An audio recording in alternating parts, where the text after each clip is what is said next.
One woman, two identities, and the murder that fooled the entire city.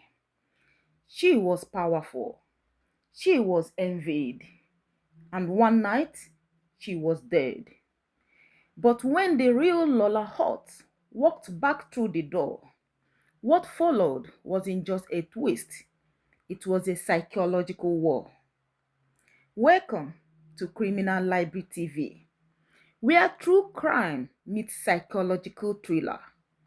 And this is Murder She Thought. In 1948, California, inside a grand colonial home in East Sacramento, a life ended with the pull of a trigger. Not just any life, Lola Hot, advertising executive, society darling, a woman who conquered rooms without saying a word. She wasn't just admired, she was adored. Intelligent, composed, untouchable. But on that cold night, someone touched her violently. A gunshot ripped through her, leaving behind smoke, silence, and a shattered illusion. The body was found collapsed in silk and blood, face unrecognizable, identity assumed. They said it was Lola Holt. They buried her, they mourned her. But in this story, the dead don't always stay dead. And the woman they buried wasn't who they thought she was. The case fell to Detective Mark Bush, a man more comfortable with facts than feelings, logic over intuition. He didn't chase ghosts, he hunted truth. But truth in Lola's hot world was dressed in velvet and wore a dozen faces. The crime scene was clinical. No forced entry, no signs of struggle. Only the portrait remained untouched, a haunting oil painting of Lola herself, washing the room like a memory refusing to fade. Two men surfaced from Lola's shadow. David Wilson, a columnist whose words would make or break reputations, and Jack Reynolds, a Southern-bred fiancé with charm slicker than his hair. David spoke in riddles. He's jealous, possessive. He knew Lola intimately, perhaps too intimately. Jack, on the other hand, was all flash and green, a man who flirted with secrets. His stories changed like jazz improvisation, stylish but never quite honest. Each man loved her, each man needed her, each of them had motive. Bush didn't believe in coincidences, but in Lola's hot orbit, nothing was simple, and no one told the same story twice. Just when Detective Mark Bush thought the case had reached its final chapter, the unexpected happened. Lola Hot, alive, walking through the very door where death was claimed. But this was not triumphant return. Confusion and fear clouded her eyes. The woman found dead was not Lola, but Diane Palmer, her closest friend.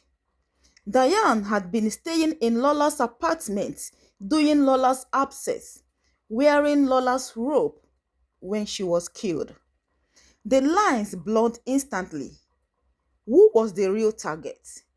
The victim or the woman who came back to find the nightmare unfolding? Mark Bush was forced to rethink everything. The victim's identity was a lie. But whose lie? In this game of shadows, the truth was more elusive than ever.